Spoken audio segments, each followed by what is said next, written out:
pour ce que l'Esprit veut nous donner ce matin, je vous inviterai à tourner dans 2e Chronique, chapitre 24. Dans le 2e livre des Chroniques, chapitre 24. C'est encore dans un autre sujet tout particulier que l'Esprit veut cibler ce matin et dans lequel l'Esprit veut nous conduire. Nous allons voir ici une anecdote, chose qui s'est passée dans le temps des rois. Et nous verrons ces choses que l'Esprit veut nous donner. Dans 2e Chronique, chapitre 24, on va lire à partir du verset 17, où il est dit: après la mort de Jéhojada, les chefs de Juda vinrent se prosterner devant le roi. Alors le roi les écouta. Et ils abandonnèrent la maison de l'Éternel, le Dieu de leur père, et ils servirent les Astartés et les idoles. La colère de l'Éternel fut sur Juda et sur Jérusalem, parce qu'ils s'étaient ainsi rendus coupables. L'Éternel envoya parmi eux des prophètes pour les ramener à lui, mais ils n'écoutèrent point les avertissements qu'ils en reçurent. Zacharie, fils du sacrificateur Jéhojada, fut revêtu de l'Esprit de Dieu. Il se présenta devant le peuple et lui dit: « Ainsi parle Dieu, pourquoi transgressez-vous les commandements de l'Éternel? Vous ne prospérerez point, car vous avez abandonné l'Éternel, et il vous abandonnera. » Et ils conspirèrent contre lui et le lapidèrent par ordre du roi dans le parvis de la maison de l'Éternel. Nous allons arrêter là. Pour bien comprendre le contexte, frères et sœurs, parce que le contexte est crucial pour comprendre le sujet de ce matin, nous sommes au temps d'un roi nommé Joas, le temps du roi Joas. Il nous est mentionné un homme du nom de Jéhojada qui était sacrificateur à cette époque-là et qui est mort dans du règne de Joas. Nous voyons par la suite que son fils Zacharie fut appelé par l'Esprit, fut revêtu de l'Esprit pour prophétiser. L'Éternel a envoyé Zacharie, après les autres prophètes, parler au roi. Et nous voyons que le roi a commis une action vraiment rebelle. Il a fait lapider Zacharie par ses serviteurs. Pour bien comprendre, reculons un peu dans 2e Chronique 22. Allons lire une chose. Et nous comprendrons ce que l'Esprit veut nous donner ce matin dans 2e Chronique 22, à partir du verset 10. Pas tellement plus loin, on recule un petit peu. Parce qu'il y a quelque chose de particulier à propos de ce roi, à propos de Joas. Quelque chose de particulier que nous devons savoir pour vraiment capter le contexte en entier. Il nous est dit, à partir du verset 10, 2e Chronique 22, Athalie, mère d'Acasia, voyant que son fils était mort, se leva et fit périr toute la race royale de la maison de Juda. Mais Joshabeth, fille du roi, prit Joas, fils d'Acasia, et l'enleva du milieu des fils du roi quand on les fit mourir. Elle le mit avec sa nourrice dans la chambre des lits. Ainsi, Joshabeth, fille du roi Joram, femme du sacrificateur Jéhojada et sœur d'Acasia, le déroba au regard d'Athalie, qui ne le fit point mourir. Il resta 6 ans caché avec eux dans la maison de Dieu. C'était Athalie qui régnait dans le pays.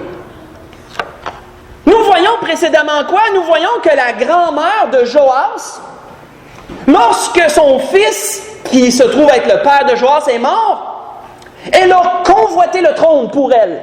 Et elle a vraiment pris une décision vraiment dictée par le pouvoir uniquement, celle de faire tuer tous ses petits-fils, de faire mettre à mort toute la race royale pour avoir le trône pour elle seule. Ainsi, les fils ne pourraient pas revendiquer le trône un jour.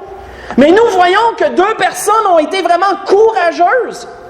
Joshabeth, femme du sacrificateur Jéhojada, elle a pris Joas, elle a pris ce petit-là parmi les autres qui avaient là, elle a pris lui, encore tout enfant, et elle l'a dérobé, elle l'a caché de sa grand-mère. Ainsi, sa grand-mère n'a pas pu le faire mourir parce qu'elle ne savait pas où il était. Et ces 2 personnes, Joshabeth et Jéhojada, ont élevé Joas comme étant leur propre fils dans la maison de l'Éternel pendant 6 ans. Lorsque nous lisons le chapitre 23, on ne le lira pas. La 7e année, Jéhojada a parlé au peuple et ils ont amené Joas sur le trône. Et là, sa grand-mère a été tassée. Et là, c'est lui qui a pu occuper la place du trône. Mais quand nous regardons plus tard, lorsque le sacrificateur Jéhoiada, qui avait été si bon avec lui, est mort, et que le fils de Jéhoiada est venu lui prophétiser la parole de l'Éternel, il a fait mettre à mort le fils de son bienfaiteur. Lui qui l'avait arraché à la mort certaine et qui l'avait gardé pendant 6 ans, il a fait périr son fils. Quand une situation même se présente, frères et sœurs, ou qu'une personne a été tellement bonne, et qu'en retour, nous sommes tellement mauvais, il y a un mot pour décrire l'attitude de Joas, et l'Esprit veut développer cela, c'est de l'ingratitude. De l'ingratitude. Combien parfois dans la vie nous pouvons être ingrats envers des personnes, envers Dieu, qui nous fait tant de bien. Selon le dictionnaire, le mot ingratitude veut dire manque de reconnaissance pour un bienfait reçu. Quand on comprend la situation, on comprend que Jéhoiada, il aurait dû allumer. Hey, ils m'ont épargné à cet âge-là. Ils m'ont épargné quand j'étais jeune, moi. J'ai pas le droit de tuer le fils de mon bienfaiteur. Mais il l'a fait. Il l'a tout de même fait. C'était de l'ingratitude. Il n'a pas reconnu le bienfait qui lui avait un jour été donné. Le Seigneur, on sait que le Seigneur en a guéri bien des gens. Et le Seigneur a aussi connu l'ingratitude. Et le Seigneur l'a même relevé ça. Il l'a relevé. On voit qu'un jour, il nous est dit, Jésus se rendant à Jérusalem, passait entre la Samarie et la Galilée. Comme il entrait dans un village, 10 lépreux vinrent à sa rencontre, est-il dit. Et se tenant à distance, ils élevèrent la voix et dirent, Jésus, Maître, aie pitié de nous. Et dès qu'il les eut vus, il leur dit, allez vous montrer au sacrificateur. Et pendant qu'ils y allèrent, il arriva qu'ils furent guéris. On voit que l'un d'eux, se voyant guéri, revint sur ses pas, glorifiant Dieu à haute voix. Il tomba sur sa face aux pieds de Jésus et lui rendit grâce. On appelle ça comment? On appelle ça de la gratitude. Il est venu le remercier pour le bienfait qu'il avait reçu. Mais Jésus a soulevé l'ingratitude des nôtres. Parce que Jésus, prenant la parole, dit, les 10 n'ont-ils pas été guéris? Et les 9 autres, où sont-ils? Ne s'est-il pas trouvé que cet étranger, parce que c'est un Samaritain qui est revenu, ne s'est-il pas trouvé que cet étranger, pour revenir et donner gloire à Dieu? Puis il dit, lève-toi, va, ta foi t'a sauvé. Il dit ça à celui qui est revenu, qui a exprimé sa gratitude pour le bienfait reçu. Tournons dans 2 Samuel, chapitre 9. Continuons cette pensée. Parce que l'Esprit ne veut pas seulement parler d'ingratitude. L'Esprit veut parler de la gratitude aussi. Ce sont ces 2 choses qui vont nous être présentées ce matin. L'effet qu'elles ont sur l'être humain. L'importance qu'elles tiennent. Dans 2 Samuel, chapitre 9.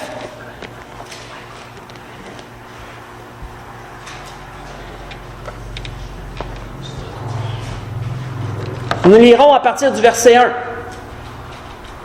On recule dans l'histoire, on se retrouve au temps du roi David.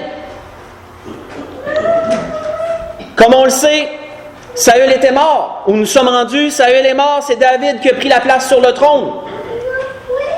Et là, il nous est dit, à propos de David, il nous est dit, David dit, reste-t-il encore quelqu'un dans la maison de Saül pour que je lui fasse du bien à cause de Jonathan? On voit David, on voit le cœur de David ici, frères et sœurs. On voit l'attitude. Quelle était-elle? De la gratitude. Jonathan avait été tellement bon pour David. Jonathan l'avait soutenu lorsque son père voulait le mettre à mort. Et là, Jonathan n'était plus.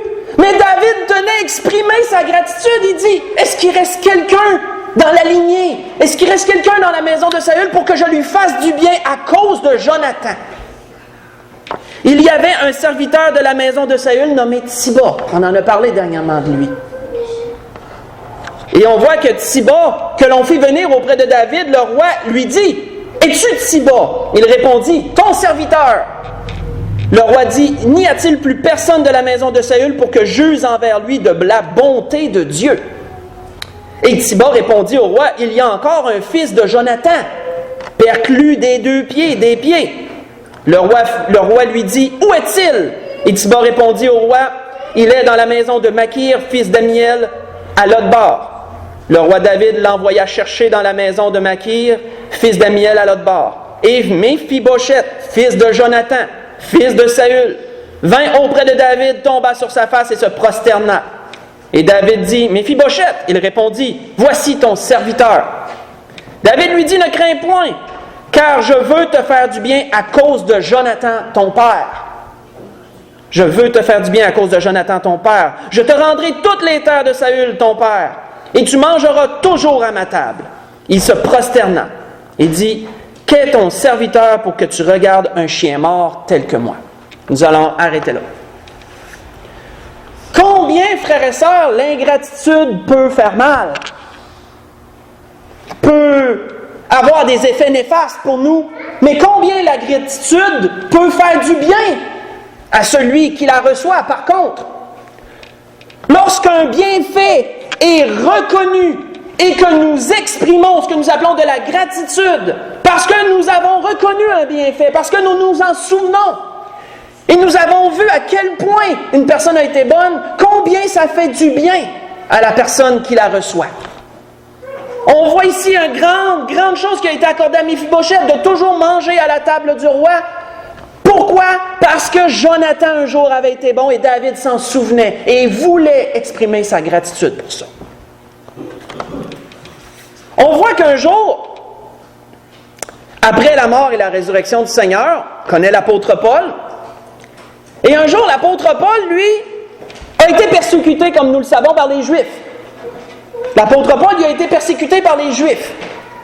Et les Juifs qui le poursuivaient pour tenter de l'accuser devant les grands, un jour ont dû l'accuser devant Félix. Ils ont amené avec eux un grand orateur, quelqu'un qui savait parler de la bonne façon.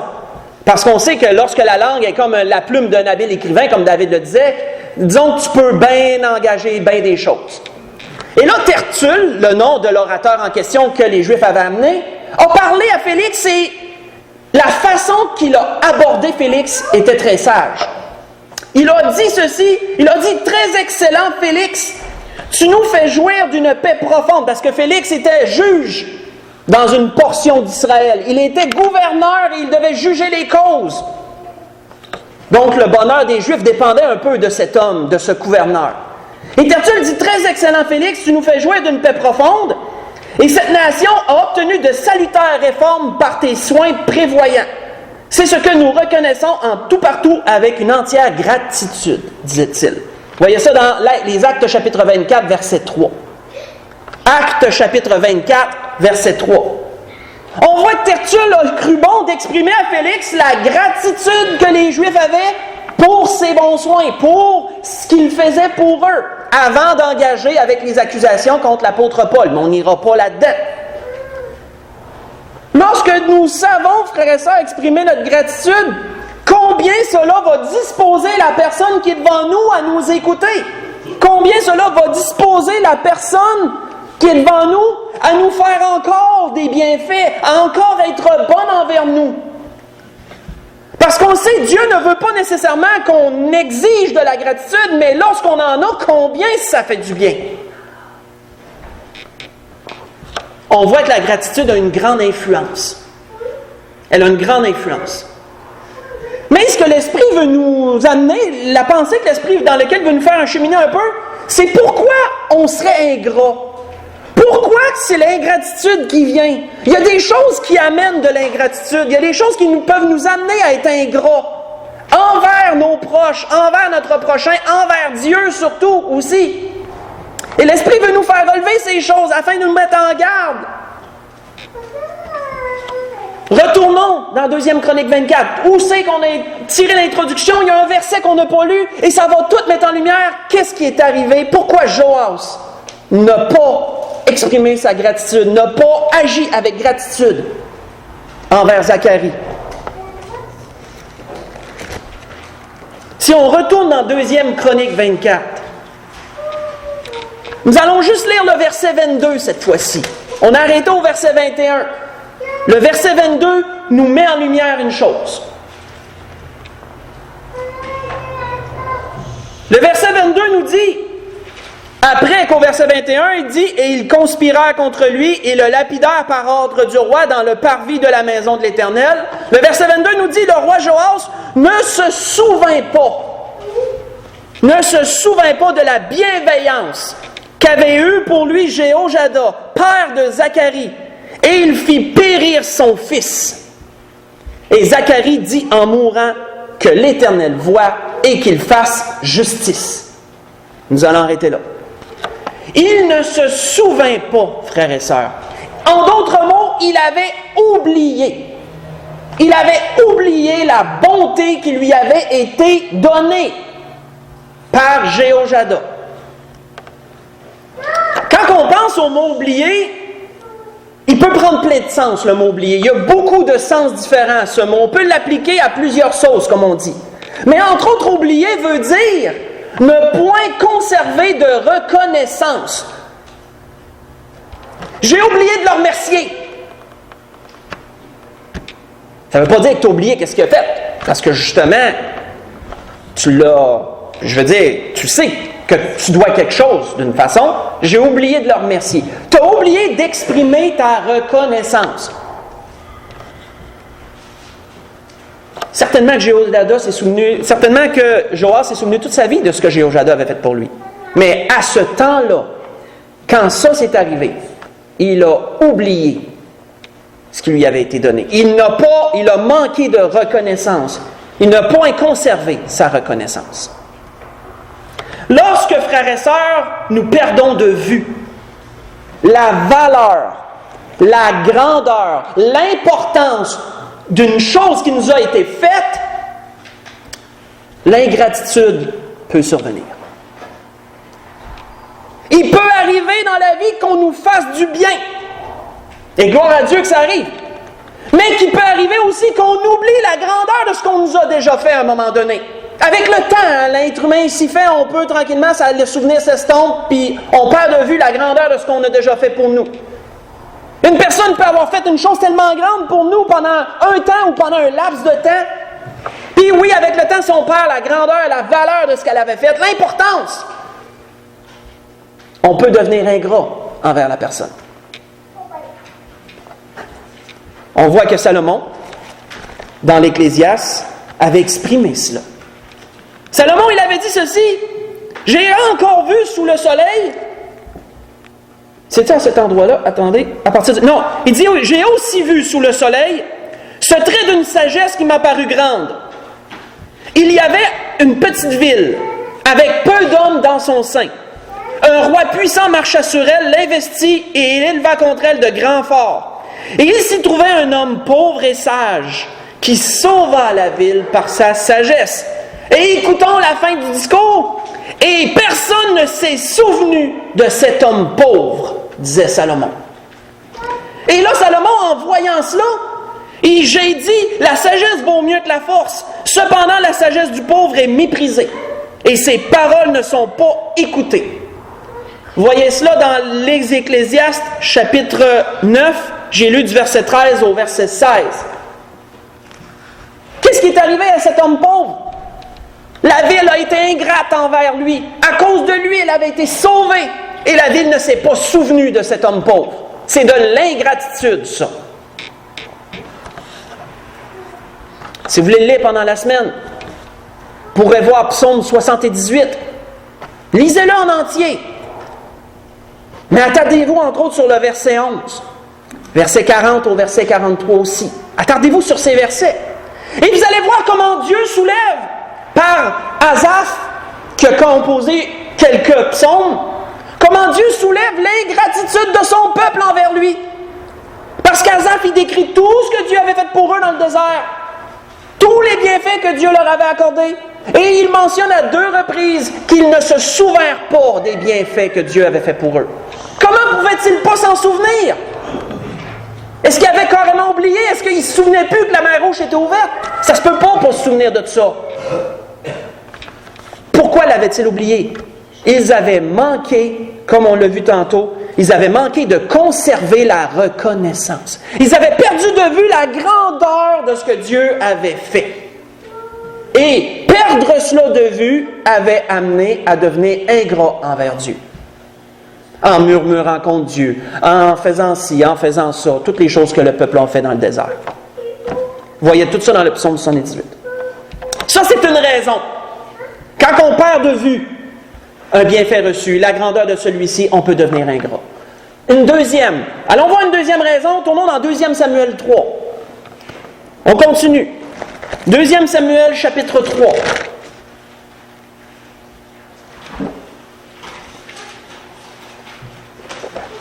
Cette raison ici est fréquente.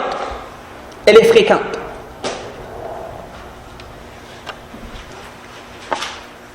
Deuxième Samuel, chapitre 3. On va lire à partir du verset 6. Je vous mets dans le contexte encore. On est encore au temps du roi David. Saül vient de mourir. Là, on recule un petit peu du précédemment avec Méphibosheth. Saül vient de mourir. Israël n'est pas encore sous le règne de David entièrement. Juda est sous le règne de David. Israël est sous le règne du fils de Saül, je pense que c'est Ish-Bosheth qui s'appelle. Ish-Bosheth, c'est ça. Et là, nous voyons que Ish-Bosheth, le fils de Saül, qui a pris le trône pour peu de temps, mais qui avait le trône, il nous est dit au verset 6 de 2 Samuel 3, « Pendant la guerre entre la maison de Saül et la maison de David, Amner, qui était le chef de l'armée de Saül, Amner tint ferme pour la maison de Saül. » Il avait été fidèle à Saül toute sa vie. Donc Amner est resté fidèle à son fils Ish-Bosheth. Or Saül avait eu une concubine nommée Ritspa, fille d'Aja. Et Ish-Bosheth dit à Amner, « Pourquoi es-tu venu vers la concubine de mon père? » Amner avait fait une erreur de parcours. On ne sait pas où, on ne sait pas quand, il ne nous est pas mentionné, mais il avait couché avec une des concubines du roi à un temps passé. Et là, son fils lui ramène ça sous le nez. Il lui ramène ça sous le nez beaucoup plus tard. Là. Et regardez la réponse d'Amner. Amner fut très irrité des paroles d'Ish-Bosheth. Et il répondit, « Suis-je une tête de chien qui tienne pour Juda? Je fais aujourd'hui preuve de bienveillance envers ta maison, envers la maison de Saül ton père, envers ses frères, envers ses amis, et je ne t'ai pas livré entre les mains de David, et c'est aujourd'hui que tu reproches une faute avec cette femme? Que Dieu traite Amner dans toute sa rigueur si je n'agis pas avec David selon ce que l'Éternel a juré à David en disant qu'il ferait passer la royauté de la maison de Saül dans la sienne, et qu'il établirait le trône de David sur Israël et sur Juda depuis Dan jusqu'à Beersheba. » Nous allons arrêter là. Qu'est-ce qui s'était passé ici? Ish-Bosheth avait été ingrat envers Amner. Il lui a rappelé une faute passée dans le temps où Amner usait de grande bienveillance envers lui. Il avait resté fidèle. Il continuait à apporter son soutien à ce roi. Et c'est Amner qui avait rallié Israël sous sa garde. Il était devenu roi à cause d'Amner, parce qu'Amner jouissait d'une très grande réputation en tout le restant d'Israël. Et c'est lui qui avait rallié Israël à Ish-Bosheth. Et là, Ish-Bosheth, il ramène ça sous le nez à ce moment-là. Et là, Amner, il dit quoi? Tu me ramènes ça sous le nez là, quand que tout le bien, les efforts que j'ai faits pour toi? Mais il dit là, je reviens mon capot de bord. Là, je te laisse et je vais tout amener Israël à David. Vous savez, frères et sœurs, qu'est-ce qui s'était passé ici? Une autre chose qui est malheureusement fréquente. Ish-Bosheth avait pris pour acquis les bienfaits qu'Amner lui avait donnés. Nous voyons, Amner avait toujours été fidèle à Saül, et dans la tête d'Ish-Bosheth, c'était seulement normal qu'il lui soit fidèle. Comme si il le lui devait, comme si c'était obligé. Tu as été fidèle à mon père, il faut que tu sois fidèle à moi, c'est comme normal. Mais Amner n'avait pas besoin de faire ça. Il l'a fait parce qu'il le voulait.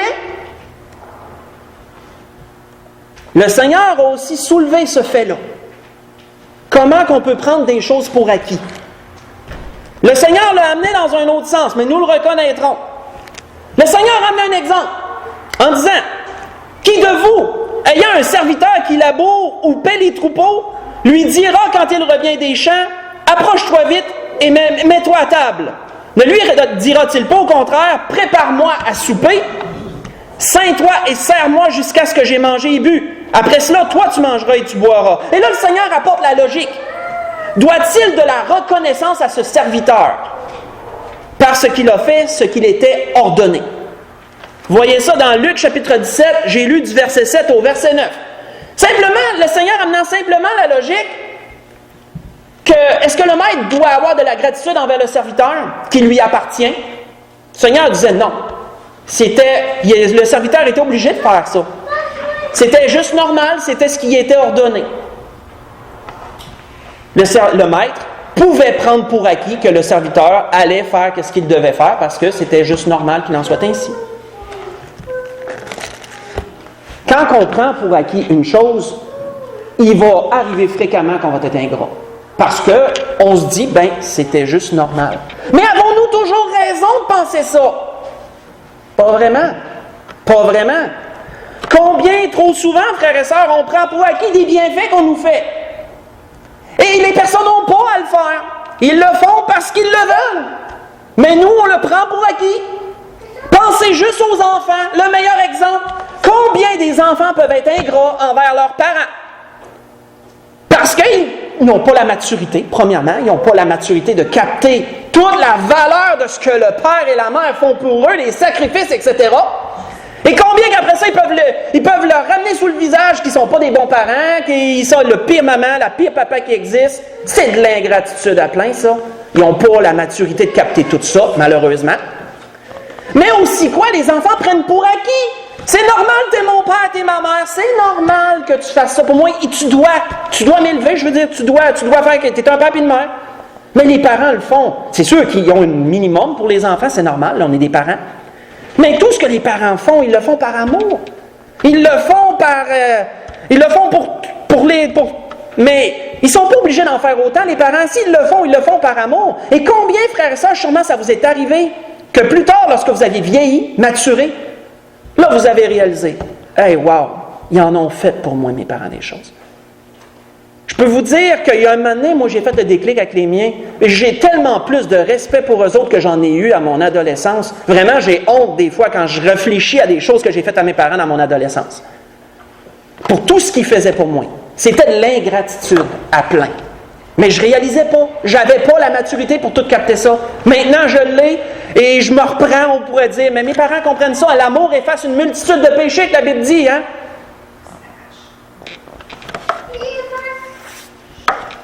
On voit que, selon la parole, le Seigneur nous rappelle combien nous devrions être empreints de gratitude pour lui. Le Seigneur nous rappelle ça selon sa parole.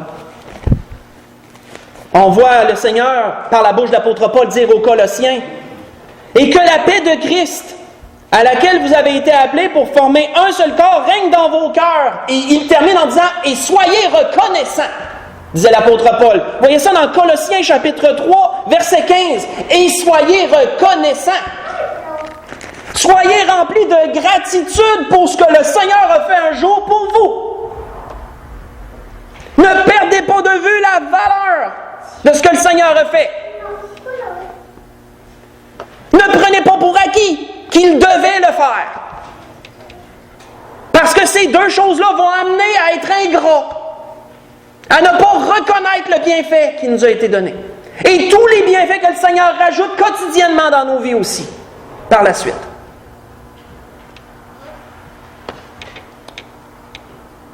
Et pour conclure, parce que le Seigneur a voulu nous parler de cela ce matin, il a voulu nous parler de gratitude, d'ingratitude, combien il est bon d'avoir de la gratitude, combien ça fait du bien d'en recevoir, mais combien ça fait mal de recevoir l'ingratitude par contre.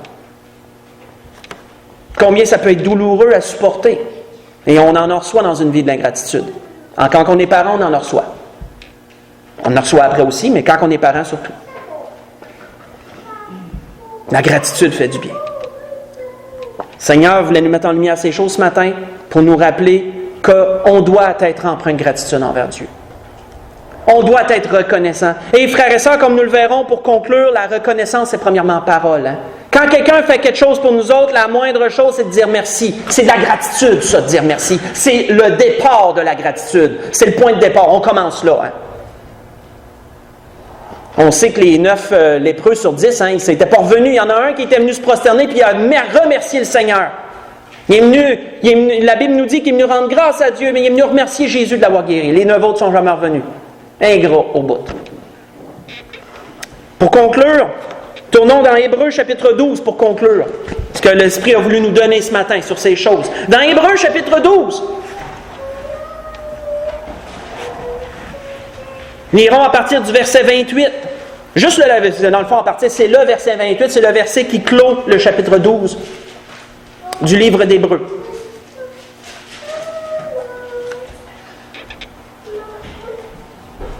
Et on voit qu'il est dit, c'est pourquoi, recevant un royaume inébranlable, ce qui nous attend, l'héritage qui nous attend, c'est pourquoi, recevant un royaume inébranlable, montrons notre reconnaissance en rendant à Dieu un culte qui lui soit agréable.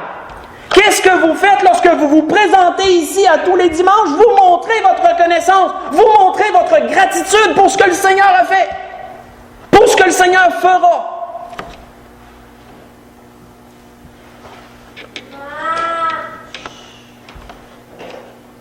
Quelqu'un qui n'est plus là pour le faire, on comprend qu'il est ingrat. S'il n'est plus là pour le faire. Je ne parle pas de ne pas être capable de venir pour quelques raisons, une fois, 2 fois, pour revenir après. Je parle de quelqu'un qui délaisse. La gratitude s'est changée en ingratitude. Il est devenu ingrat. Parce qu'il ne reconnaît plus le bienfait. On commence premièrement à reconnaître le bienfait de Dieu en action, frères et sœurs, pas seulement en parole. On remercie Dieu, c'est de la gratitude. On agit pour Dieu, c'est de la gratitude. Nous montrons notre reconnaissance en rendant à Dieu un culte qui lui soit agréable, avec piété et avec crainte, car notre Dieu est aussi un feu dévorant. Dieu n'aime pas l'ingratitude. Dieu ne nous menace pas, mais l'ingratitude peut avoir des conséquences si on en a envers Dieu. La grâce que je nous souhaite à tous, que nous puissions capter toutes ces choses que l'Esprit a voulu nous donner ce matin, que nous puissions les appliquer à nos vies, analyser nos vies par rapport à toutes ces choses, et savoir reconnaître les bienfaits qui nous sont donnés par notre entourage. Savoir reconnaître les bienfaits qui nous sont donnés par Dieu, en tout point, pour celui qui a mis à nos côtés, pour nos frères et nos sœurs qui nous a donné à aimer, pour le pasteur qui nous a donné pour nous enseigner, pour toutes ces choses en entier, sachons exprimer notre gratitude en toutes choses. On peut se lever pour le dernier cantique.